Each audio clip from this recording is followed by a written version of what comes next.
할렐루야. 오늘 드디어 계시록 2장 넘어왔습니다. 2장 1절로 7절까지 말씀 우리 함께 보도록 하고요. 제가 봉독하고 우리 오늘 함께 말씀 나누도록 하겠습니다. 에베소 교회 사자에게 편지하라. 오른손에 있는 7뼈를 붙잡고 7 금촛대 사이를 거니시는 이가 이르시되 내가 네 행위와 수고와 네 인내를 알고 또 악한 자들을 용납하지 아니한 것과 자칭 사도라 하되 아닌 자들을 시험하여 그의 거짓된 것을 네가 드러낸 것과 또 네가 참고 내 이름을 위하여 견디고 게으르지 아니한 것을 아노라. 그러나 너를 책망할 것이 있나니 너의 처음 사랑을 버렸느니라. 그러므로 어디서 떨어졌는지를 생각하고 회개하여 처음의 일을 가지라. 만일 그러지 아니하고 회개하지 아니하면 내가 내게 가서 내 촛대를 그 자리에서 옮기리라. 오직 내게 이것이 있으니 내가 니골라 당의 행위를 미워하는도다. 나도 이것을 미워하노라. 귀 있는 자는 성령이 교회에게 하시는 말씀을 들을지어다. 이기는 그에게는 내가 하나님의 낙원에 있는 생명나무의 열매를 주어 먹게 하리라. 아멘. 오늘 드디어 이제 계시록에 등장하는 7교회를 향한 메시지가 이제 시작됐습니다. 그래도 교회에서 계시록 설교를 들어봤다 하면은요, 아마 대부분 이 7교회를 향한 편지의 내용이지 않을까 싶습니다. 특히나 이 에베소 교회를 향한 메시지 좀 많이 들어보셨으리라고 생각을 합니다. 여러분, 결국 이 7교회, 물론 당대의 이 에베소 교회를 향한 메시지이기도 했지만 7교회, 모든 교회를 향한 하나님의 메시지다라는 사실을 오늘 다시 한번 기억하고 이 말씀들을 듣는 저와 여러분 되었으면 좋겠습니다. 자, 그런데 오늘 이 7개 교회를 향한 편지를 보기에 앞서서 일단 이 7교회를 향한 편지, 이 말씀에 일정한 형식이 있다는 것을 우리가 알아두고 가면 좀 좋을 것 같아요. 보시면은요, 항상 처음에 뭐가 등장해요? 예수님의 모습이 등장합니다. 그러니까 우리 앞에 봤던 1장 후반에 등장했던 예수님의 막 눈에서 불꽃 나오고 입에서 막 칼 나오고 뭐 다리는 노쇠고 그 풀무불에 단련된 주석이고 뭐 이런 어떤 예수님의 모습이 그 상징들이 먼저 등장을 합니다. 그런 예수님의 말씀을 선포하시는 것임을로 이제 시작을 하더라는 거죠. 여러분, 예수님의 모습이 굉장히 중요해요. 왜 그럴까요? 여러분, 결국 이 시대 교회를 향한 환난이나 박해나 여러 가지 어려움들은요, 결국 이미 예수님께서 다 겪어내시고 승리하신 일입니다. 그리고 우리는 그 일에 동참하는 것이다라고 말씀드렸어요. 결국 모든 것의 어떤 키는, 해결의 키는 어디에 있다? 우리에게 있는 것이 아니라 예수님께 있다라는 것을 이미 말씀드렸죠. 그렇기 때문에 모든 어떤 교회를 향한 메시지에 있어서 그 교회의 문제를 해결하는 키는 어디에 있다? 예수님의 모습이 있다라는 것을 우리가 기억하셨으면 좋겠습니다. 자, 그리고 뿐만 아니라 예수님의 모습이 등장하고, 그리고 이 교회들을 향한 진단이 나타납니다. 하나님, 예수님께서 교회가 어떤지를 보는 거죠. 그러면은 칭찬할 게 있을 것이고요, 또 책망할 게 있을 거예요. 그래서 칭찬과 책망이 나옵니다. 뭐 일방적으로 칭찬이 있는 경우도 있고요, 책망이 있는 경우도 있고, 그렇게 있습니다. 그리고 뿐만 아니라 그런 책망과 권면 이후에 이런 식으로 말씀을 순종하면 너희가 이긴 자가 되면 결국 이런 보상이, 상급이 따를 것이다 라고 약속을 허락하십니다.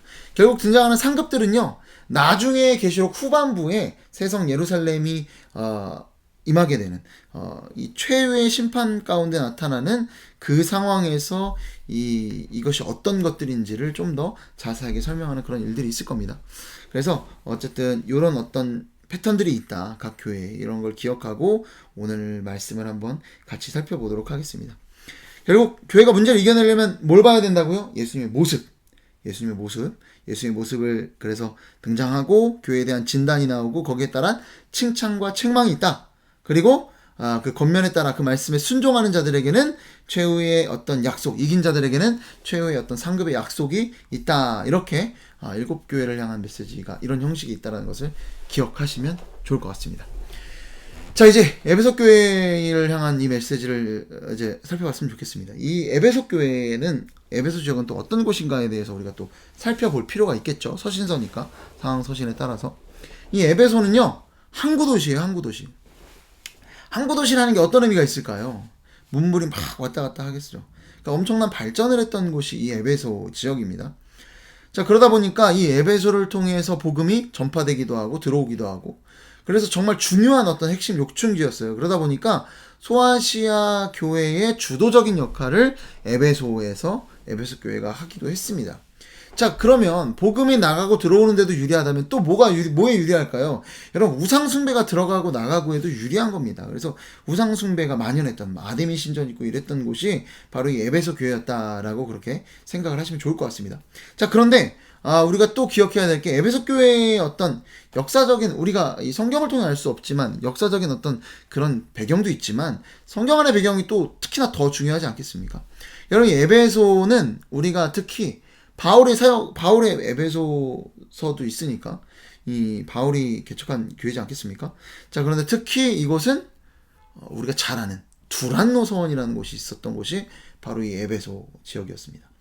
두란노에서 3년간 하나님의 말씀을 가르치죠. 그러니까 하나님 말씀에 대한 어떤 그런 가르침이 깊었던 지역이 에베소다. 우리가 이렇게 이해할 수 있다라는 겁니다. 자, 이런 에베소 교회에 이제 하나님의 말씀이 선포되는데요. 이 편지가 전달되는데 어떤 내용입니까? 이 예수님의 모습이 어떤 모습인지 우리가 한번 살펴봤으면 좋겠습니다. 에베소 교회의 사자에게 편지하라. 1절 보시면 오른손에 있는 7뼈를 붙잡고 7 금촛대 사이를 거니시는 이가 이르시되. 자, 그러니까 여기 등장하는 두 가지의 상징이 있다면 7별 그리고 7 금촛대가 등장을 합니다. 7별을 보면은요, 1장 바로 위에 보면 이렇게 돼 있어요. 7별은 7교회의 사자. 사자가 라이온이 아니라고 말씀드렸죠. 7 사자는 사람일 수도 있고 또 뭐 천사일 수도 있는데, 그것보다 더 중요한 건 하나님의 말씀을 전달하는 어떤 메신저 역할을 했던 자들이 사자였다라는 거예요. 천사였는지 사람이었는지. 그것보다 중요한 것보다 하나님의 말씀이 전달하는 어떤 그런 어떤 대상들이었다. 그러니까 그런 어떤 하나님의 말씀을 전달하는 메신저들을, 그 7 교회에 전달하는 그 메신저들을 하나님이 예수님께서 이 권능의 오른손으로 붙들고 있었다라는 거예요. 결국 이 말씀이 중요하다는 겁니다. 그리고 7 금촛대는 뭐예요? 교회죠, 교회. 예. 이 7 교회. 물론 이것이 어떤 소아시아를 대표하는 교회였기 때문에 7 금촛대라는 그 예수님의 어떤 상징성이 등장하는 거다라는 이야기도 있겠지만, 어쨌든 촛대, 교회, 이게 중요한 겁니다. 자, 오늘 이 에베소 교회를 향한 메시지에서 키워드가 뭐예요? 결국 두 가지. 말씀과 그리고 교회다 라는 것을 기억하시면 좋을 것 같습니다. 이걸 가지고 이제 에베소 교회를 향해서 우리가 한번 좀 가봅시다. 자, 이 에베소 교회를 향해서 예수님께서 또 이제 이렇게 말씀하세요. 2절 말씀입니다. 내가 내 행위와 수고와 내 인내를 알고 또 악한 자들을 용납하지 아니한 것과 자칭 사도라 하되 아닌 자들을 시험하여 그의 거짓된 것을 네가 드러낸 것과. 여기 보시면 이렇게 되어 있어요. 내가 내 행위와 수고와 내 인내를 안다. 너가 수고한 것, 너가 인내하고 견뎌내고 했던 것, 이 행위들을 내가 안다. 이게 뭘까요? 여러분, 우리가 사실 어떤 때 제일 힘드나요? 선한 싸움을 하고 있는데 어떤 때 정말 힘듭니까? 아무도 몰라줄 때. 진짜 나는 이렇게 열심히 살아가고 있는데 정말 세상 그 누구도, 가족조차도 몰라주는 것 같을 때, 그때 실망하고 좌절하지 않습니까? 근데 하나님께서 말씀하시는 거예요. 예수님께서 정말 아무도 모를지라도 내가 안다. 여러분, 누가 아는 게 제일 중요하겠어요? 주님이 아시는 게 가장 중요하지 않겠습니까? 여러분, 주님이 아신다. 칭찬해 주시는 거예요. 너의 수고와 너의 어떤 행위와 네 인내를 안다. 이거에 대해서 3절에 설명을 해요. 네가 참고 견뎌냈다라는 거예요. 그리고 내 이름을 위하여 견디고 게으르지 아니한 것을 안다. 그 어떤 수고로운 어떤 행위에 대해서 이야기합니다. 하나님 말씀 붙들고 이들이요, 정말 어떤 환난과 핍박이 있을지라도 견뎌냈다라는 거예요. 그리고 그런 중에도 그냥 가만히 있었던 게 아니라, 참기만 했던 것이 아니라 하나님 말씀대로 순종하고 애쓰고 그렇게 게으르지 않게 하나님 말씀대로 살려고 나아갔던 것이 에베소 교회였다라고 지금 예수님께서 칭찬하고 계시는 겁니다. 또 다른 칭찬이 있습니다. 수고와 인내 그리고 견뎌낸 것, 행위들 뿐만 아니라 악한 자들을 용납하지 아니한 것과 자칭 사도라 하되 아닌 자들을 시험하여 그의 거짓된 것을 네가 드러냈다 라고 합니다. 이 말씀이 뭘까요? 결국 악한 자들을 용납하지 않았다. 그런데 뭐요? 자칭 사도.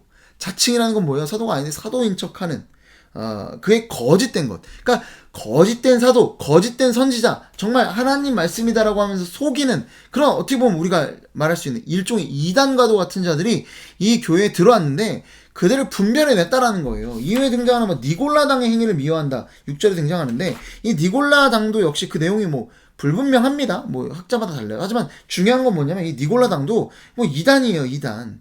그런 어떤 거짓된 가르침, 거짓된 사도들이 들어왔는데 그들을 어떻게 했다? 그들을 드러냈다. 왜? 그 말씀을 잘 붙들고 있었기 때문에 그 잘못된 복음을, 잘못된 가르침을 그들이 잘 걸러냈다라는 거예요. 이단을 분별해내고 잘 쳐냈다라는 겁니다. 여러분, 이게 에베소 교회의 배경에 대해서 보면 더 분명한데요. 일단 앞서서 말씀드렸지만 이 두란노서원에서 바울이 오랫동안 말씀을 가르쳤다고 했어요. 그러니까 온전한 하나님 말씀을 잘 지적으로 알고 있었기 때문에 분별해낼 수 있었다라는 거죠. 짐작할 수 있습니다. 자, 그리고 뿐만 아니라 우리가 이 바울의 마지막 고별 설교가 있어요. 그러니까 바울이 마지막에 3차 선교 여행을 마치고 이제 어디로 갑니까? 예루살렘으로 가요. 자, 이 예루살렘으로 어떻게 보면은 이 예루살렘의 교회의 구제를 위해서 당시 기근이 있었기 때문에 이방 교회로부터 헌금을 모아서 이 연보를 모아서 이 예루살렘 교회에 전달하려고 하는 그런 상황입니다. 하지만 이 상황 가운데 막 선지자들이 말리죠. 가면 뭐가 있다. 환난과 뭐 핍박이 있을 것이다라고 말려요. 자, 그럼에도 불구하고 갑니다. 알아요. 본인도 알아요. 이게 마지막이 된다는 걸. 그래서 결국 예루살렘에서 잡히고 유대인들의 선동에 잡히고 결국 로마로 압송돼서 나중에는 형장에 이슬로 사라지는 것이 어떤 그런 내용이지 않습니까? 자, 그런데 이 사도 바울이 자기의 마지막을 아는 상황 가운데 밀레도 섬에서요, 가는 길에 급한 상황이니까 밀레도 섬에서 에베소 교회 장로들한테 편지를 붙여서 그들을 불러냅니다. 그러니까 밀레도라는 섬에서 에베소 교회 장로들이 와요. 거기서 마지막으로 최후의 어떤 고별 설교를 하는 장면이 있습니다. 사도행전 20장인데요. 그 말씀을 제가 한번 읽어드릴게요. 먼저 29장 30절 말씀이에요.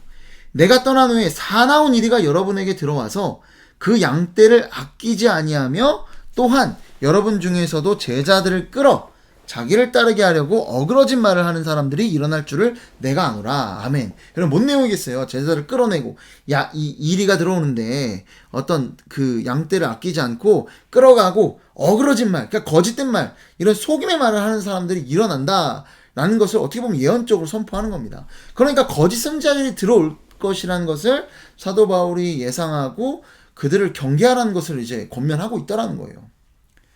자, 그리고 뿐만 아니라 이 이후에 31절 32절입니다. 이렇게 기록하고 있어요.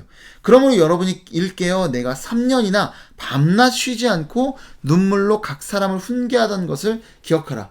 뭐예요? 3년 동안 내가 밤낮으로 가르친 것. 뭐예요? 말씀.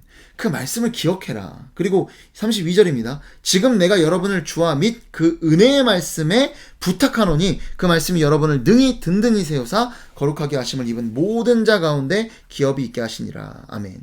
이게 뭐예요? 내가 이런 어떤 사나운 일이가 그 거짓 선지자들이 와서 막 괴롭히고 뭐 속이고 할 텐데 어떻게 한다는 거예요? 말씀 잘 기억해내고 뿐만 아니라 내가 당신들을, 이 교회를 주와 은혜의 말씀에 의탁한다. 그러니까 말씀밖에 믿을 것이 없다. 말씀이 여러분을 든든히 능히 세우실 것이다 라는 거예요. 그러니까 뭘 붙잡으라는 거예요? 말씀을 붙잡으라. 말씀이 너희들을 세우실 거고 너희들을 이 말씀이 어떤 그런 거짓 선지자들이 와도 그걸 이겨낼 수 있는 힘을 주실 것이다 라는 그런 권면의 말을 하고 있더라는 겁니다. 여러분, 이 말씀을 붙잡으라는 거예요. 결국 뭐예요? 7별을 오른손에 쥐고 계시는 그 예수님이 이 교회를 지켜낼 것이다. 이 말씀 붙들어라. 7별, 말씀의 사자라고 말씀을 전하는 어떤 7교회의 사자라고 말씀드리지 않았습니까? 이게 비결인 것을 바울도 알았던 겁니다. 결국 이런 이단들이 들어오는 것에 있어서 말씀을 잘 공부하고 말씀에 어떤 의탁하고 말씀을 붙들었던 에베소 교회가 수고하고 인내하고 견뎌내고 하면서 뿐만 아니라 이단들을 말씀으로 분별해낼 수 있었다. 그들을 심판해낼 수 있었다라는 겁니다. 자, 이런 칭찬만 있으면 좋으나, 자, 그러나 또 뭐가 있습니까? 이 에베소 교회에 칭찬만 있는 것이 아니라 예수님께서 책망 또한 하고 계시더라는 거예요. 4절 말씀입니다. 그러나 너를 책망할 것이 있나니 너의 처음 사랑을 버렸느니라. 아멘. 여러분, 뭐예요? 칭찬만 아니라 문제가 있어요. 해결해야 돼요. 뭐예요? 처음 사랑을 버렸다라는 겁니다. 오전에도 뭐라고 말하냐면, 그러므로 어디서 떨어졌는지를 생각하고 회개하여 처음 행위를 가져라. 처음 행위 뭘 이야기하는 거겠어요? 처음 사랑을 회복해라. 만일 그렇지 아니하면, 회개하지 아니하면 내가 내게 가서 내 촛대를 그 자리에서 옮기리라. 촛대를 옮긴대요. 이게 뭔 얘기예요? 아까 교회가 또 오늘 이 에베소 교회 키워드라고 말씀드렸는데, 촛대를 옮긴다는 건 뭐예요? 더 이상 에베소 교회가 아니게 되는 겁니다. 이 처음 사랑을 회복하지 않으면 교회가 더 이상 교회가 아니더라는 거예요. 자, 그럼 이 처음 사랑이 뭘까? 뭐길래 이걸 우리가 회복해야 될까? 에베소 교회가 회복해야 됐었고, 또 우리가 이걸 뭐길래 회복을 해야 될까? 우리가 한번 이걸 또 생각을 해봤으면 좋겠습니다. 저는 이렇게 생각합니다. 말 그대로 사랑입니다. 사랑. 그들이 정말 사랑을 잃어버린 겁니다. 여러분, 이게 맥락상 우리가 이해하기도 더 맞습니다. 여러분, 그럴 수 있어요. 생각해보세요. 에베소 교회가 어떤 교회예요? 말씀을 정말 오랫동안 바울로부터 가르침을 받았죠. 그러니까 말씀을 잘 알고 있었던 교회예요. 그러니까 2단, 3단이 나타나도 자신들이 알고 있는 진리의 말씀에 빗대어서 분별해낼 수 있는 굉장히 똑똑한 지적인 교회였다라는 겁니다. 그러면 어떤 일이 벌어질 수 있을까요? 여러분, 이 말씀의 칼로 2단, 3단들을 심판하다가 또 어떤 일이 벌어질 수 있나요? 2단, 3단뿐만 아니라 우리 어떤 성도들 그리고 이웃들에게 이 말씀의 칼을 들이밀고 그들을 정죄하고 심판할 수 있다라는 거예요. 여러분, 제가 전에 이 성경 공부를 교회 안에서 이제 진행할 때 목사님 또 그런 말씀을 하시더라고요. 이게 성경 공부하는 거 너무 좋지만 또한 경계돼야 된다. 왜? 이 교회 안에서 성경 공부하고 이 성도분들이 이렇게 지적인 알만 너무 많아지다 보면 어떤 일이 벌어지냐면 그 말씀의 잣대로 서로 막 비판하고 정죄하고 이런 일들이 막 비일비재하게 날 수 있다라는 거예요. 이건 이래서 잘못됐고 저건 저래서 뭐 잘못됐고 이렇게 비판하고 정죄하는 목소리가 교회 안에 더 커질 수 있다라는 겁니다. 정말 그렇지 않나요? 말씀이 정죄의 기준이 되더라는 거예요. 심판의 칼날이 돼가지고 이 심판을 주님이 하셔야 되는데 우리가 막 심판의 칼날을 가지고 이 말씀의 칼을 가지고 막 여기다 찌르고 저기다 찌르고 막 이러더라는 거예요. 그냥 이럴테면은요, 이런 경우가 있을 수 있어요. 전도사님이 설교를 해요. 근데 본문을 잘못 해석한 거예요. 근데 이게 마침 듣고 계시던 장로님이 참 이 또 말씀을 또 헬라어 히브리어를 너무나 잘 아시는 똑똑하신 분이라 이 또 장로님인지 아셨어요. 딱 아니까 이거 완전 잘못된 거야. 이 진짜 오늘 본문에서 말하는 메시지랑 전혀 다른 메시지를, 그러니까 아예 본문 해석을 잘못한 거죠. 경우 그럴 수 있어요. 전도사님 한참 혼냅니다. 혼내기만 할까요? 어떻게 해요? 여기저기 가서 저 전도사가 본문을 이렇게 했는데 이 해석을 했는데 이거 잘못된 거다. 그날 설교 들었지 않냐? 이거는 하나님의 뜻이 아니다. 하나님의 말씀이 아니다. 이거 원어를 살펴보면 이게 맞다. 이렇게 또 아예 딴소리 하고 있다. 이런 얘기 하지 않겠습니까? 왜 그렇게 전하고 다녀요? 왜? 내가 잘났으니까. 왜? 내가 저 전도사님 저 잘못 해석한 거니까. 내가 맞으니까. 뭐 어떻게 겉으로는 어떤 그 잘못된 설교가 아니라 온전한 하나님의 말씀을 증거하겠다라는 어떤 그런 일념하에 이랬을지도 모르지만, 여러분 어떤 일이 벌어집니까? 결국 이걸 통해서 그 한 사람, 그 전도사님 매장당하는 거예요. 말씀 가르치기 위해 그 사역자로 온 건데 잘못 해석했다라고 그 사역자도 아닌 장로님이나 안수집사님이 얘기할 때 어떤 일이 벌어지겠습니까? 그 완전 한 사람 매장하는 거지 않겠습니까? 여러분, 교회 안에서뿐만이겠어요? 이 어떤 심판의 칼날을 가지고, 이 말씀의 칼을 가지고 어떻게 하겠어요? 세상에 나가서도 이리 찌르고 저리 찌르고 사람들을 그렇게 힘들게 하는 그런 일들이 실제로 우리 주변에도 발생하지 않습니까? 여러분, 제가 근데 아까 이 에베소 교회의 키워드는 말씀과 교회라고 했죠. 자, 그런데 이 말씀이 보면 어떻게 된 거예요? 이 에베소 교회를 살린 게 아니라 에베소 교회를 죽이고 있잖아요. 근데 말씀 그러면은 공부하면 안 된다, 이걸까요? 말씀을 공부하면 안 됩니까? 아니죠. 여러분, 말씀이 사람 잡는 칼입니까? 여러분, 그거는 예수님께서 심판하시는 거고요. 여러분, 결국 이 말씀의 본질이 뭐예요? 말씀을 결국 그 두 개로 놓고 보면 결국 뭐라고 합니까? 하나님 사랑과 이웃 사랑 아닌가요? 말씀의 본질이 뭐예요? 결국 말씀의 본질은 사랑입니다. 사랑.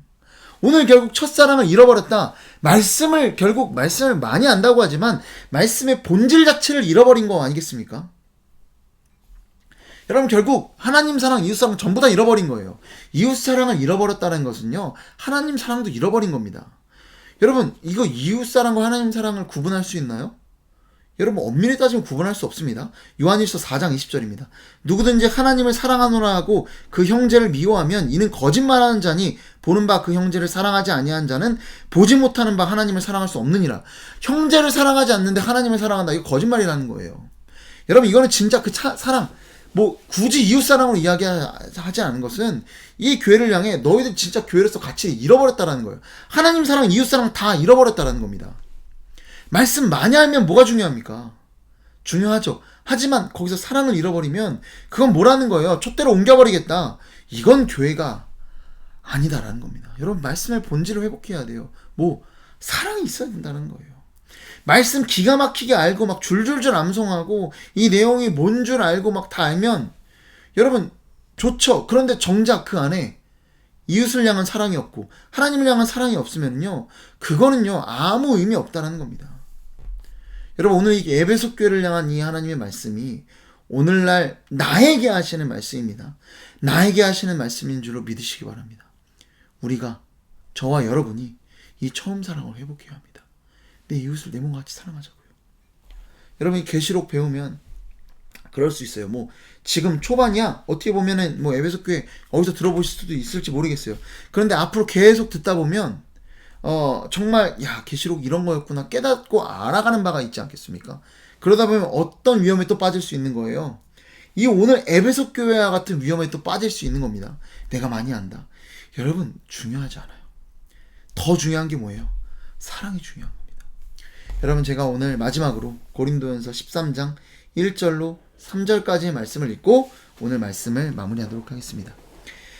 내가 사람의 방언과 천사의 말을 할지라도 사랑이 없으면 소리나는 구리와 울리는 꽹과리가 되고, 내가 예언하는 능력이 있어 모든 비밀과 모든 지식을 알고 또 산을 옮길 만한 모든 믿음이 있을지라도 사랑이 없으면 내가 아무것도 아니요, 내가 내게 있는 모든 것으로 구제하고 또 내 몸을 불사르게 내줄지라도 사랑이 없으면 내게 아무 유익이 없느니라. 아멘. 기도하겠습니다.